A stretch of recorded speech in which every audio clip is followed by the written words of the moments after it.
Good morning, students. Welcome to YouTube class.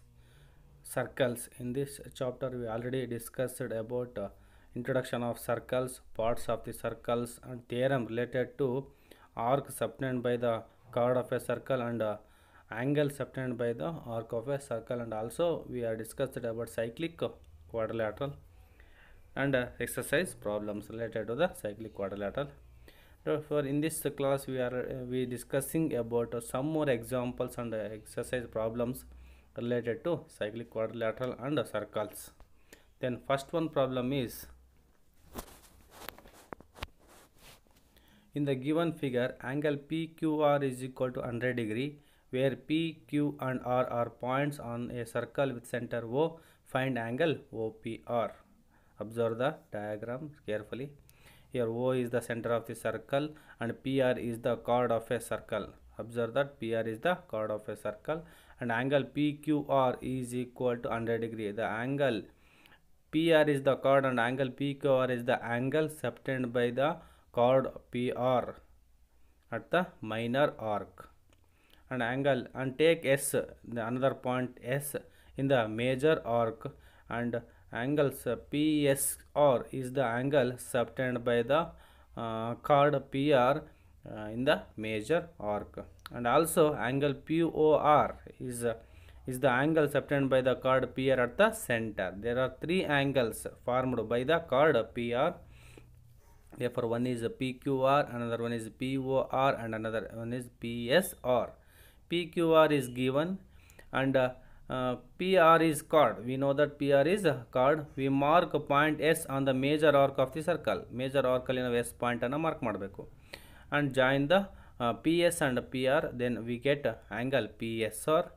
PQRS is a cyclic quadrilateral. Then observe the diagram. PQRS is a cyclic quadrilateral because all the four vertices of the quadrilateral PQRS lying on a circle. Then PQRS is a cyclic quadrilateral. We already know that cyclic quadrilateral is the quadrilateral in which all the four vertices of the quadrilateral are lying on a circle. Then that type of circles quadrilateral we call as cyclic quadrilateral.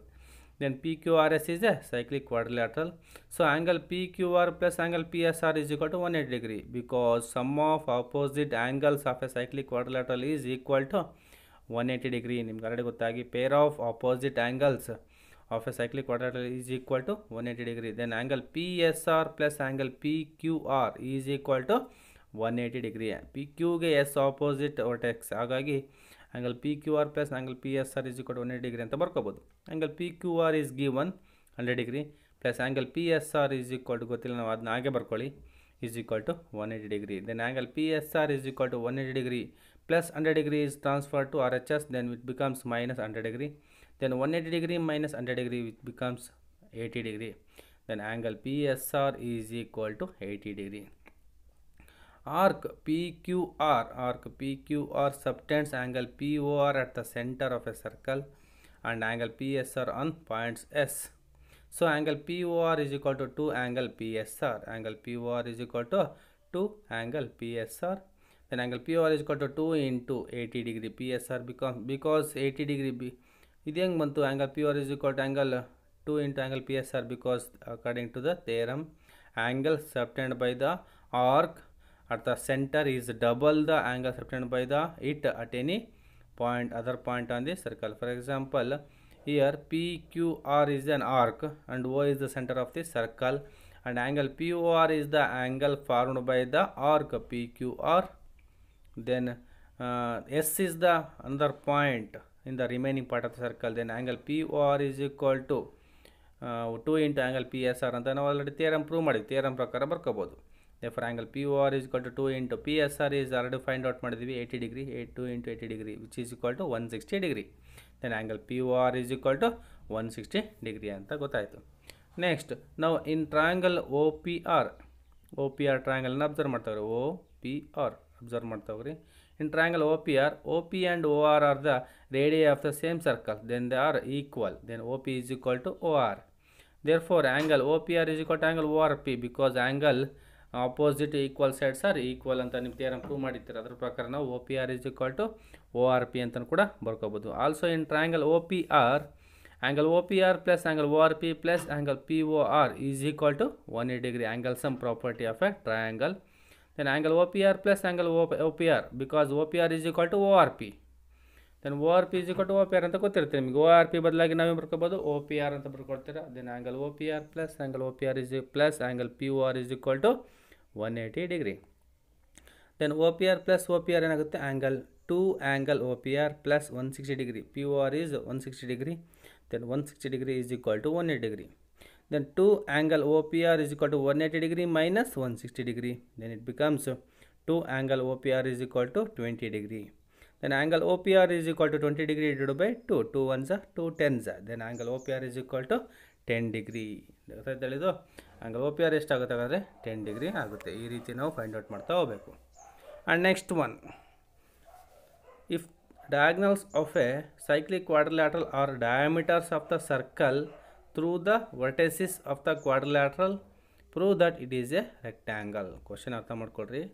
If diagonals of a cyclic quadrilateral are diameters of the circle, diameter of the circle through the vertices of the quadrilateral, through the vertices of the quadrilateral, prove that it is a rectangle. Prove that it is a rectangle ಅಂತ ಹೇಳ್ತೀವಿ. ನಿಮ್ಮ diagonals, there are 2 diagonals in a quadrilateral. Cyclic quadrilateral ಅಂದರೆ the 4 vertices of the quadrilateral are lying on a circle is called cyclic quadrilateral. And rectangle means a quadrilateral in which, or a parallelogram in which opposite sides of a quadrilaterals of a parallelogram are equal and parallel, and each angle ಅಥವಾ any one angle measures 90 degree is called as rectangle ಅಂತ ಗೊತ್ತಾಯ್ತು ನಿಮಗೆ. ಹಾಗಾಗಿ rectangle ಅಂದರೆ ಗೊತ್ತಿರಬೇಕು, cyclic ಕ್ವಾಡ್ರಿಲಾಟರಲ್ ಅಂದರೆ ಏನು ಗೊತ್ತಿರಬೇಕು, ಡಯಾಮೀಟರ್ ಅಂತ ಗೊತ್ತಿರಬೇಕು. Diameter is the chord passing through the centre of the circle is chord as diameter ಅಂತಲೂ ಕೂಡ ಹೇಳ್ತಾ ಹೋಗ್ತೀವಿ. ಫಾರ್ ಎಕ್ಸಾಂಪಲ್ ನೋಡಿ, ಈಗ A B C D is a quadrilateral. These the 4 vertices of the quadrilateral are lying on a circle with center O. Then ABCD is a cyclic quadrilateral. Then AC and BD are 2 diagonals. AC and BD are 2 diagonals intersect at point O. O is the center of the circle, and therefore the AC is also a diameter of the circle, and BD is also a diameter of the circle, because it is the line passing through the center and having 2 end points. Then it is a diameter. Then AC and BD are called 2 diameters of the circle.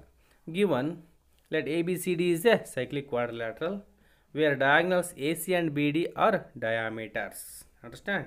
AC and BD are diameters ಅಂತ ಹೇಳೋದು. Prove that ABCD is a rectangle. ನಾವು ABCD rectangle ಅಂತೇಳಿ prove ಮಾಡ್ತಾ ಹೋಗಬೇಕು. Proof. A rectangle is a parallelogram with one angle 90 degree. ನಮ್ಗೆ ಗೊತ್ತಿರುವ ಹಾಗೆ rectangle is a parallelogram with any one angle measures 90 degree. ಅದನ್ನು ಪ್ರೂವ್ ಮಾಡಿದ್ರೆ ಸಾಕು ನಾವು. We need to find any one angle measures 90 degree ಅಂತ ಪ್ರೂವ್ ಮಾಡಬೇಕು. First we have to prove ABCD is a parallelogram. First ನಾವೇ prove ಮಾಡಬೇಕು ABCD is a parallelogram ಅಂತ prove ಮಾಡಬೇಕು. Then any one angle measures 90 degree ಅಂತ prove ಮಾಡ್ತಾ ಹೋಗ್ತೀವಿ. Then since BD is the diameter, arc BAD observe ಮಾಡ್ತಾವ್ರೆ ನಾನು ಹೇಳಿದಾಗೆ, BD is a diameter, then arc BAD is a semicircle. ಈ ಕೆಳಗೆ ಪಾರ್ಟ್ ಕಾಣ್ತಾ ಇಲ್ಲ, ಅದು BAD ಅನ್ನೋ ಸೆಮಿಸರ್ಕಲ್ ಅಂದಮೇಲೆ angle BAD measures 90 degree, because angle in a semicircles are right angle ಅಂತ ನಿಮ್ಗೆ ಆಲ್ರೆಡಿ ಗೊತ್ತಿದೆ ಥಿಯರಮ್ ಪ್ರಕಾರ. Angle in a semicircles are right angle. ಸೆಮಿಸರ್ಕಲಲ್ಲಿ ಇರ್ತಕ್ಕಂಥ ಆ್ಯಂಗಲು 90 ಡಿಗ್ರಿಗೆ ಈಕ್ವಲ್ ಆಗಿರುತ್ತೆ ಅಂತ ನಿಮ್ಗೆ ಆಲ್ರೆಡಿ ಹೇಳಿದ್ದೀನಿ. ಸೆಮಿಸರ್ಕಲ್ಸ್ ಯಾವ ಡ್ರಾ ಮಾಡ್ತೀವಿ ನಾವು, circle diameter is divide into 2 equal parts, 2 halves. Then each part we called as semicircle ಅಂತ ಹೇಳ್ತಾರೆ, ಅರ್ಧ ವೃತ್ತಗಳು ಅಂತ ಹೇಳ್ತಾ ಹೋಗ್ತೀವಿ. ಯಾವಾಗ ವ್ಯಾಸವನ್ನು ರಚನೆ ಮಾಡಿದಾಗ ಒಂದು ವೃತ್ತ 2 ಅರ್ಧ ವೃತ್ತಗಳಾಗಿ ವಿಭಾಗವಾಗುತ್ತೆ, ಅದನ್ನು ಸೆಮಿಸರ್ಕಲ್ಸ್ ಅಂತ ಕರಿತಾ ಹೋಗ್ತೀವಿ. ಹಾಗಾಗಿ ಇಲ್ಲಿ BD ಅನ್ನೋದು ಡಯಾಮೀಟರ್ ತಗೊಂಡ್ರೆ ಅಲ್ಲಿ 2 ಸೆಮಿಸರ್ಕಲ್ಸ್ ಫಾರ್ಮೇಷನ್ ಆಗುತ್ತೆ. ಹಾಗಾಗಿ ಸೆಮಿಸರ್ಕಲಲ್ಲಿ ಇರ್ತಕ್ಕಂಥ ಆ್ಯಂಗಲ್ ಏನಾಗಿರುತ್ತೆ 90 ಡಿಗ್ರಿ ಆಗಿರುತ್ತೆ. ಹಾಗಾಗಿ BAD ಅನ್ನೋದು ಸೆಮಿಸರ್ಕಲ್ ಆದಮೇಲೆ ಆ್ಯಂಗಲ್ BAD ಇದು ಏನು ಆ್ಯಂಗಲ್ ಫಾರ್ಮೇಷನ್ ಆಗಿದೆಯೋ that angle measures 90 degree. Then angle BAD is equal to 90 degree. Angle in a semicircles is a right angle. Similarly, AC is the diameter of the circle and ABC is also a semicircle. Then angle ABC is equal to 90 degree because angle in the semicircles are right angle anta gottide. Next, also ABCD is a cyclic quadrilateral. Sum of opposite angles of a cyclic quadrilateral is measures 90 degree ಅಂತ ಗೊತ್ತಿದೆ ನಿಮಗೆ. Therefore angle B C D plus angle B A D is equal to 180 degree. Observe ಮಾಡ್ತಾ ಹೋಗ್ಬೇಕು ನಾನು ಹೇಳ್ದಂಗೆ. Angle B C D plus angle B A D is equal to 180 degree. Then angle B A D ನಿಮಗೆ 90 degree ಅಂತ ಗೊತ್ತಿದೆ already. Therefore angle B A D ಗೊತ್ತಾದಮೇಲೆ B C D calculate ಮಾಡ್ಬೋದಾ ನೀವು? Then angle B C D plus 90 degree is equal to 180 degree. Then angle BCD is equal to 180 degree minus 90 degree. Then angle BCD is equal to 90 degree. Angle ABC plus angle ADC is equal to 180 degree. Then angle ADC plus 90 degree is equal to 180 degree. Then angle ADC is equal to 180 degree minus 90 degree. Then angle ADC is equal to 90 degree. So in quadrilateral ABCD, angle A is equal to angle B is equal to angle C is equal to angle D, which is equal to 90 degree. Yellow kuda each angle measures 90 degree. Then ABCD is a parallelogram. Then each angle measures 90 degree. Then ABCD is a rectangle. Now in ಹೇಳ್ಬೋದು, since angle A is equal to C and angle B is equal to D, both pair of opposite angles are equal, then ABCD is a parallelogram ಅಂತ ಹೇಳ್ತಾ ಹೋಗ್ತೀವಿ. Also all angles are 90 degree. Then ABCD is a parallelogram and with one angle 90 degree. Therefore ABCD is a rectangle. Rectangle one angle ತೋರಿಸಿದ್ರೆ ಸಾಕು ನಾವು 90 degree ಅಂತೇಳಿ. Parallelogram ಆಗಿರಬೇಕು, ಜೊತೆಗೆ ಯಾವುದಾದ್ರೂ ಒಂದು 90 ಡಿಗ್ರಿ ಅಂತ ಇರಬೇಕು, ಆಗ ಅದು ರೆಕ್ಟ್ಯಾಂಗಲ್ ಅಂತ ಆಗುತ್ತೆ. Therefore ABCD is a rectangle. Hence the proof. Understand? Next problem. If the non-parallel sides of a trapezium are equal. If the non-parallel sides of a trapezium are equal, prove that it is a cyclic. ಹಾಗೆ ನಾವು ಅದನ್ನ cyclic ಕ್ವಾಡ್ರಿಲ್ಯಾಟರಲ್ ಅಂತೇಳಿ prove ಮಾಡ್ತಾ ಹೋಗಬೇಕು. ABCD is a trapezium where AB parallel to DC, because trapezium is a quadrilateral in which only one pair of opposite sides are parallel, that is AB parallel to DC, and non-parallel sides are AD and BC are non-parallel sides are equal, that is AD is equal to BC. given ಹೇಳಿದ್ದಾರೆ AD is equal to BC ಅಂತ, ಅಂದರೆ non-parallel sides are equal ಅಂತ ಹೇಳಿರೋದ್ರಿಂದ AD is equal to BC ಅಂತ ಬರ್ಕೋಬೋದು.